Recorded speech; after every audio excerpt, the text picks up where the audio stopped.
Buck, I think that's over. I think that's done, but What do you mean? I think his career is finished. That line from 50 Cent hit like a punch because not long after, young Buck was filing bankruptcy papers, drowning in IRS bills, and even getting locked up over probation violations. His whole career didn't crash overnight. It fell apart in slow motion. And out of my ordeal back in the streets, I ended up getting shot in a home invasion and a robbery. One in the arm and one in the upper thigh area. It was enough for me to wake up and really realize that, yo, if this shit keep going on like this, I'm either to get killed or I'm gonna go to jail. And I really realized that because I was getting down for real. Really started to devote more of my time to the music then, the studio, period. And the real reason behind the downfall is way darker than most fans ever imagined. From the streets to the spotlight, his story starts wild because Buck's come up is straight unbelievable and sets the mood for everything that followed. Growing up in Nashville, Tennessee, young David Brown wasn't living smooth at all, my G. He was bouncing from spot to spot, from Seafright in North Nashville to South Nashville's J.C. Napier projects, then over to the South 7th projects.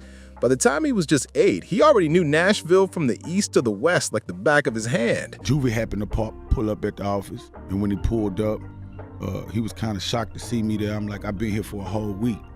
And he was like, man, you want to get up out of here for a minute? You know what I'm saying? And I took that ride with Juvie, and that's where my career started with. Moving through different hoods and soaking in all kinds of street energy that later shaped his music heavy. To bring in some cash and help at home, young Buck stayed grinding in every legit hustle he could find. Pumping gas for temps, cutting lawns, washing whips, anything that let him stack a few dollars in his pocket. Music became his escape, his fuel, his whole mission. He started freestyling with his day ones, going up against anyone who wanted smoke, slowly building a buzz in Nashville's underground hip-hop scene. Then things took a wild turn that showed Buck's early drive and hunger for that bag. Buck and his homie found a BG Chopper City CD, and on the back was a phone number for Cash Money Records. These two young cats, barely even knowing how the game worked, actually called that number with a bold idea. They hit up Cash Money like they wanted to book them for a Nashville show for around $5,000. Somehow, in the most unbelievable way, they really went through with setting that up. The show never ended up happening, but what did go down ended up flipping Buck's entire life in a way nobody could have predicted. No joke. Birdman was so impressed that he instantly flew Buck down to New Orleans to talk about possibly signing with Cash Money Records, and the energy was crazy from the jump. At just 14 years old, Buck made one of the biggest decisions of his entire life. He dropped out of school completely to chase his rap dream full-time. We ain't here to argue whether that was the right move for someone that young, but it shows exactly how dedicated and hungry he was for this life. This wasn't a hobby, wasn't a side plan. Music was his whole escape, his whole path out the struggle. The only real proof Buck has from his entire Cash Money chapter is a quick appearance in the Big Timers' Big Ballin' music video. By 1999, Buck was done with all the empty promises. He watched everybody around him glow up while he sat stuck in the background, so he made the tough call to leave Cash Money and head back to Nashville to carve his own lane. But those years weren't a total loss, not at all. He picked up priceless game about the music industry and made key connections, including DJ Paul from 3 6 Mafia and Juvenile, relationships that would end up being vital later on. Back in Nashville, Buck linked up with his local crew and went right back to grinding independently. No label support, just pure hustle. On August 22, 2000, he dropped Thug Until the End with his homie D-Tay, and something wild happened. This independent project actually charted on Billboard, hitting number 34 on the US R&B chart and number 17 on the US Independent chart. For a totally indie release from a rapper most of the country had never heard of, this was massive. Buck pushed close to 10,000 units, which might sound small compared to major artists, but for someone doing it all himself out the trunk, it mattered big time. Even more important, it proved his dream was real. People were actually rocking with what he was saying. And right when he needed some light in the chaos, an opportunity showed up through his old Cash Money connect, DJ Paul from 3 6 Mafia. Paul had always respected Buck's skills and his sharp pen game, and once he heard about the shooting, he reached out instantly. He had Project Pat scoop Buck up from Nashville and bring him to Memphis so he could lay down some tracks with the squad. Out of those late-night sessions came Buck's first major album placement, Memphis on 3 6 Mafia's When the Smoke Clears 6661 album. This was the break he had been grinding for, the kind of exposure that could shift everything. But even with that solid look, Buck still didn't sign with 36 Mafia. Instead, he went right back to Nashville, pushing independently again, only now he had more eyes on him and way more connections than before. Now, before we jump too far, let's break down how Buck actually ended up rocking a G Unit, because that whole situation is wild. During this chapter, things finally started getting serious. Birdman, his former Cash Money link, hit him up again with a new offer. A lot had changed since the late 1990s when Buck first tried to make it work with Cash Money. By now, the label was huge. Bigger offices, luxury whips everywhere, the whole operation running on a new level. Birdman wanted Buck to join a new group he was building called Head Busses, and Buck flew back to New Orleans to hear him out. But the moment he landed, things started looking way too familiar, like history trying to repeat itself in the worst way possible. No cap, after sitting around for about a week waiting for something to finally move, with no paperwork, no real updates, and no sign that the promised deal was actually happening, Buck started losing patience. He wasn't that same unsure 14-year-old from back in the day. He was a grown man with real responsibilities and things moving back home. And he wasn't about to waste time just sitting in a lobby hoping for progress. Then, something wild and unexpected happened that flipped everything. Juvenile walked into the Cash Money offices and was stunned to see Buck still posted up there waiting. Juvenile was dealing with his own issues with Cash Money at the time, going through his own transition, and right there on the spot, he made Buck an offer that would shift Buck's entire path. Buck officially joined Juvenile's UTP record label, locking in a brand new chapter. But here's a key detail that shows how sharp Buck really was, even back then. When Juvenile handed him that contract, Buck took it home, slid it under his bed, and never actually signed it. Real talk, that was a serious power move. He dropped 2 projects during that time, Born to Be a Thug on October 10, 2002, and a compilation with the UTP Playas on October 8, 2002. But technically, he was never officially signed on paper. Why would he do that? Because Buck was paying attention to the whole music game. He had already seen how things went down at Cash Money, and he noticed Juvenile was dealing with his own major issues over there. Personal clashes, business tension, and a situation that didn't look solid at all. At one point, Juvenile even told Buck straight up that if a better opportunity came his way, he should take it without hesitation. While Juvenile and Buck were on tour, their bus made a stop in New York. This was 2002, and 50 Cent had the whole city buzzing. He was the most talked about artist in New York, and the streets were locked in on his moves. The tour bus driver happened to know 50's former manager, Shaw Money XL, and Buck kept pressing him, asking if they could bring 50 onto the bus to possibly build something together. And unbelievably, it actually happened. 50 stepped onto the bus, but he came specifically to record with Juvenile, not Buck. While Juvenile and 50 were in the back working on some heat, Buck made a smooth, strategic play. He started playing his own solo tracks for Lloyd Banks and Tony Yayo, who were chilling up front. One specific track grabbed Lloyd Banks' attention fast. Banks took that beat straight to the back of the bus where 50 was recording, and 50 ended up hopping on it. That track later became Bloodhound on the legendary Get Rich or Die Tryin' album, but that wasn't actually the first song released with all 4 of them on it. That honor goes to a little bit of everything from the 50 Cent Is the Future mixtape. But Bloodhound was the track that officially introduced Buck to the mainstream, putting his voice in front of millions. At that moment, 50 really rocked with Buck, but he couldn't offer him a deal yet because even 50 wasn't signed to a major label. Still, 50 kept Buck in mind, and when things eventually fell apart with UTP, just like Buck expected, fate stepped in again. 50 reached out and wanted to fly Buck to Los Angeles to meet with him, Eminem, and Dre so they could officially bring him into G Unit. This was a dream come true for any rapper grinding for a seat at the table, especially someone who had already been through so many false starts, setbacks, and letdowns. Buck's first major placement under G Unit Records was Bloodhound on 50's Get Rich or Die Tryin'. But 50 had a plan. Instead of rushing Buck's solo album, 50 decided to drop a group project first to introduce Buck as a solid part of the squad, and it worked. G Unit Beg for Mercy debuted at number 2 on the Billboard 200 and moved 377,000 copies in its first week. Today, it's pushed over 2.7 million units in the US alone and is close to Diamond worldwide. Young Buck had finally stepped onto the biggest stage possible, and the whole hood was tuned in. Following the G-Unit blueprint, Buck dropped a mixtape called Welcome to the Hood on May 31, 2004, hosted by DJ Who Kid, turning up the buzz for his solo debut. Then, on July 2, 2004, his first single, Let Me In, featuring 50 Cent, dropped, hitting numbers 34 on the Billboard Hot 100. Then came the moment that changed everything. On August 24, 2004, Buck released his debut album Straight Outta Cashville, and the results were insane. The album debuted at number 3 on the Billboard 200, sold 361,000 copies in its first week, and eventually went platinum. The second single, Shorty Wanna Ride, became Buck's highest-charting solo song, hitting number 17 on the Hot 100. But even beyond the numbers and success, Buck pulled off something even bigger. He shattered the so-called Nashville curse, becoming the first non-country artist from Nashville to break into major hip-hop in decades.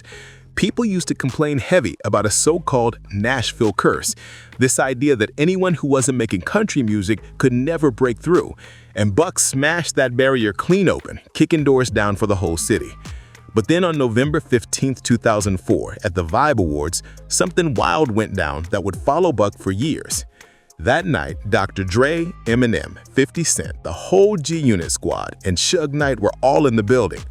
A dude named Jimmy Johnson allegedly put his hands on Dr. Dre, and young Buck allegedly stabbed Jimmy Johnson in the middle of the chaos. Buck dipped for a short moment, but eventually turned himself in a couple of days later. The case dragged on for about a year and a half before it finally wrapped up. Buck got 3 years probation and had to complete 80 hours of community service. Even though the situation ended with lighter consequences, it was the first big warning sign, the first hint that Buck's street instincts and fierce loyalty could end up knocking him off track if things ever got too heated. By 2005, Buck wasn't slowing down at all. He kept pushing his brand, kept stacking moves. He appeared on 3 6 Mafia's massive hit Stay Fly, which hit number 13 on the Billboard Hot 100 and went double platinum. He also dropped an independent album to spotlight the upcoming G-Unit South artists, a whole division 50 had put him in charge of. Buck wasn't just an artist, he was stepping into executive mode, building his own corner inside the G-Unit empire.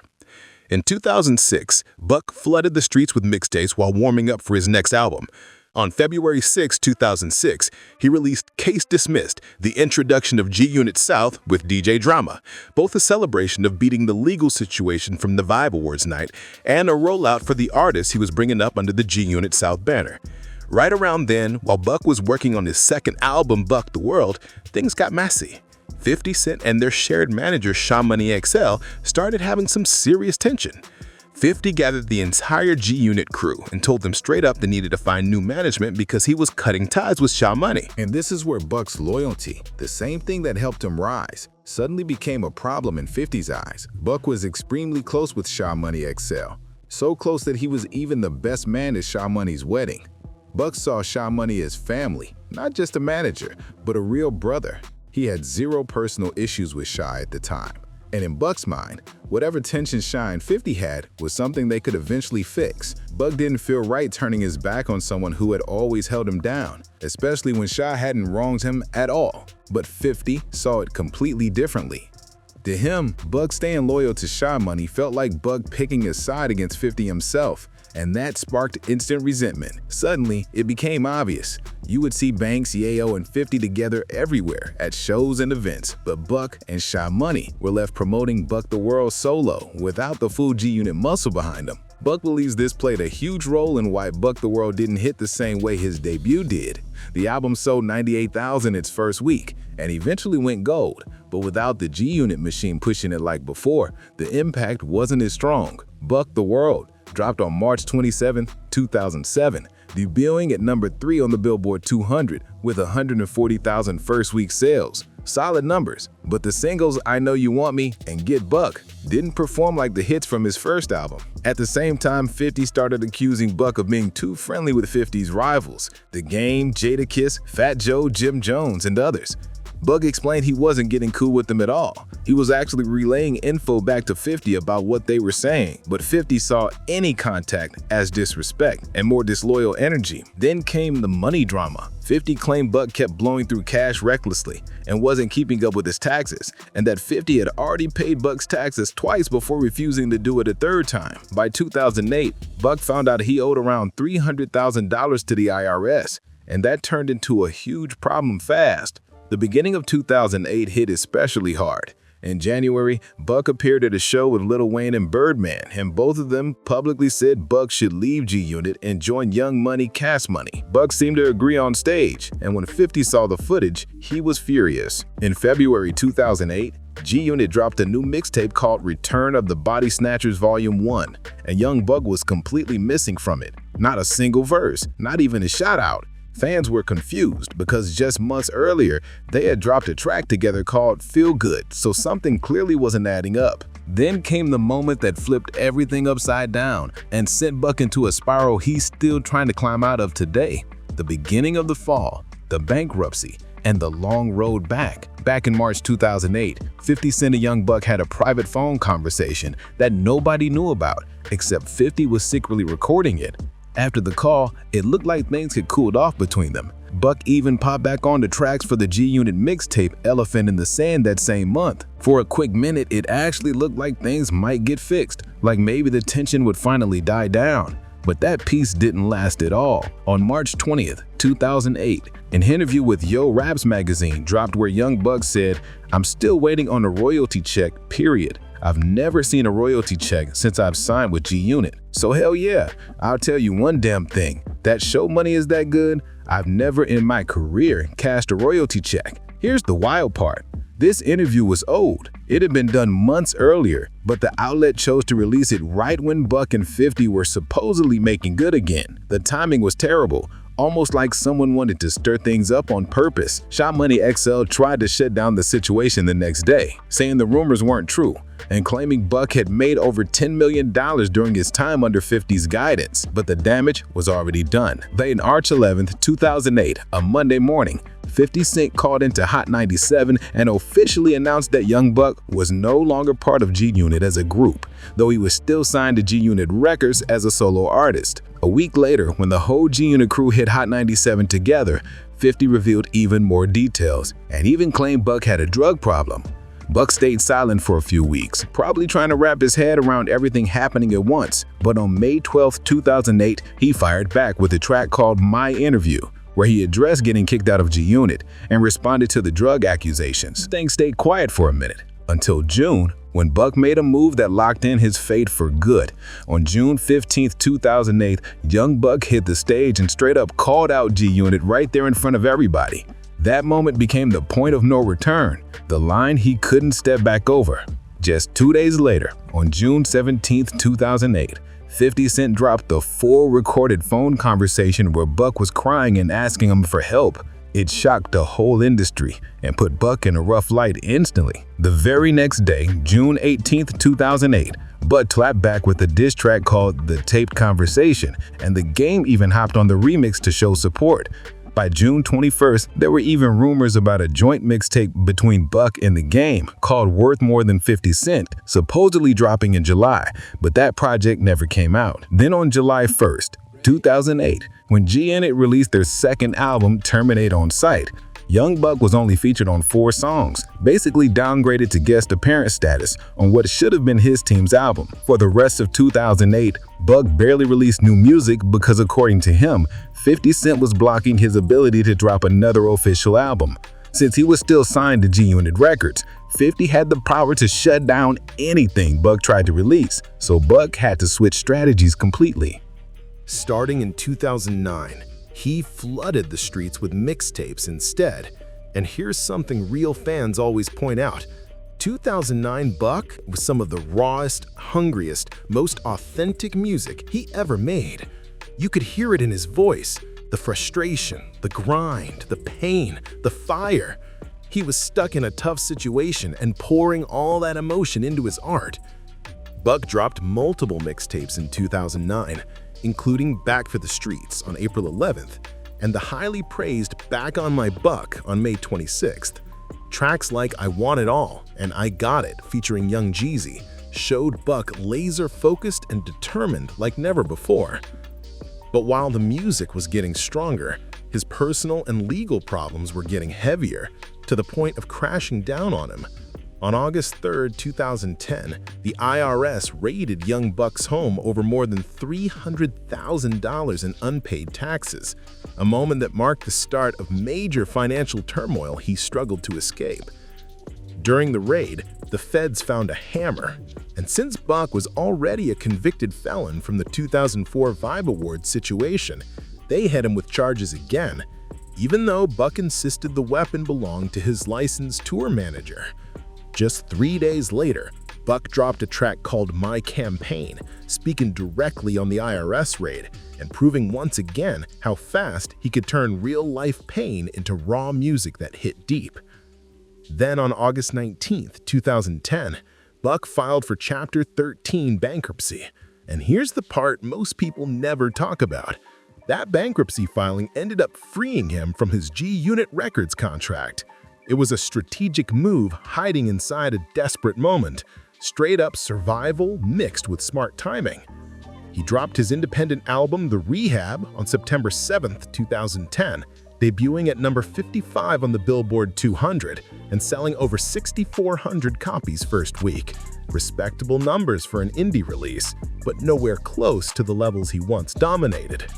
But the legal problems kept stacking up heavy. In March 2011, G-Unit Records filed a $10 million lawsuit against Young Buck. Yet there was a small flicker of hope later that year. In late 2011, 50 Cent suddenly tweeted, "For some reason, I think Young Buck is mad at me. Who cares? I'm giving my $250,000 back, sucker." The tweet had the whole internet confused, wondering if things were about to cool off or heat up again. Then things turned even darker.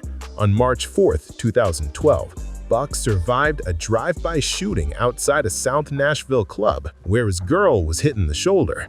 And just a few months later, on July 13, 2012, Buck was officially sentenced to 18 months in prison on the weapons charges tied to that IRS raid.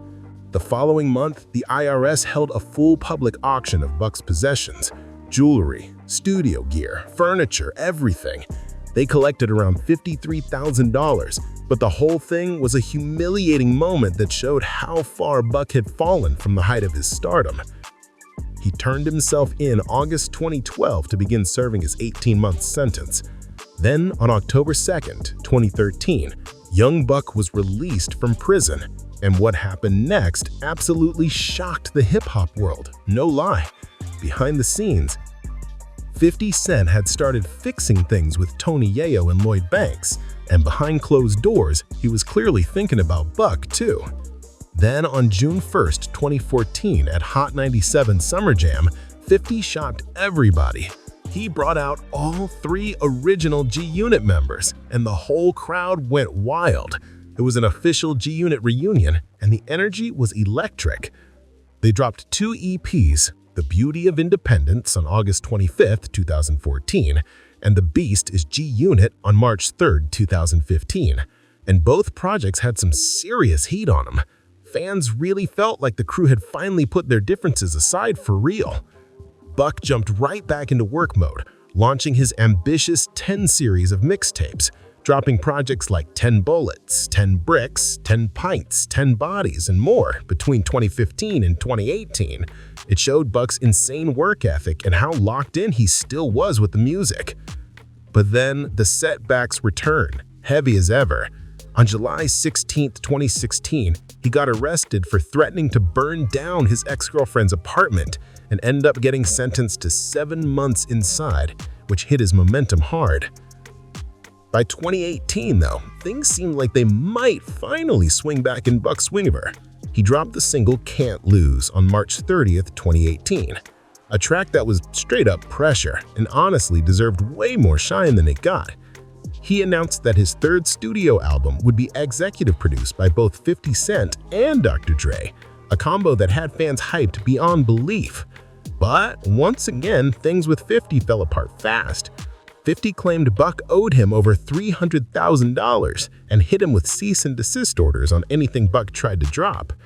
Then, in 2019, leaked audio of Buck talking with a trans person went viral, and 50 mocked him online with harsh posts, shutting down any hope of another G-Unit reunion. By 2020, Buck filed for bankruptcy again, this time specifically to escape his contract and dodge 50's lawsuit. After a long legal battle, Buck lost the case in 2023 and agreed to pay $206,000 of the alleged $250,000 he owed. To make it happen, he liquidated assets worth around $1.05 million, dropping about $445,000 on legal fees and leaving roughly $600,000 for creditors. Then in April 2025, Buck was arrested again and sentenced to 30 days in jail for repeated violations of his bond supervision tied to his pending 2020 domestic assault case. He was released around May 12, 2025, and his trial has been pushed back to January 12, 2026. But despite everything, the lawsuits, the setbacks, the public drama, the endless headlines, Buck actually seems to be in a much healthier mentally and emotional place right now. He's active on social media, celebrating moments like the 18th anniversary of Straight Outta Cashville, and he looks focused on rebuilding his legacy instead of being trapped by old problems. His story shows resilience, struggle, mistakes, comebacks, and a whole lot of fight, and it's still being written. Thank you for watching. If you enjoyed this breakdown, make sure you like the video, subscribe to the channel, drop a comment, and share this with someone who would vibe with the story. Your support keeps this content going.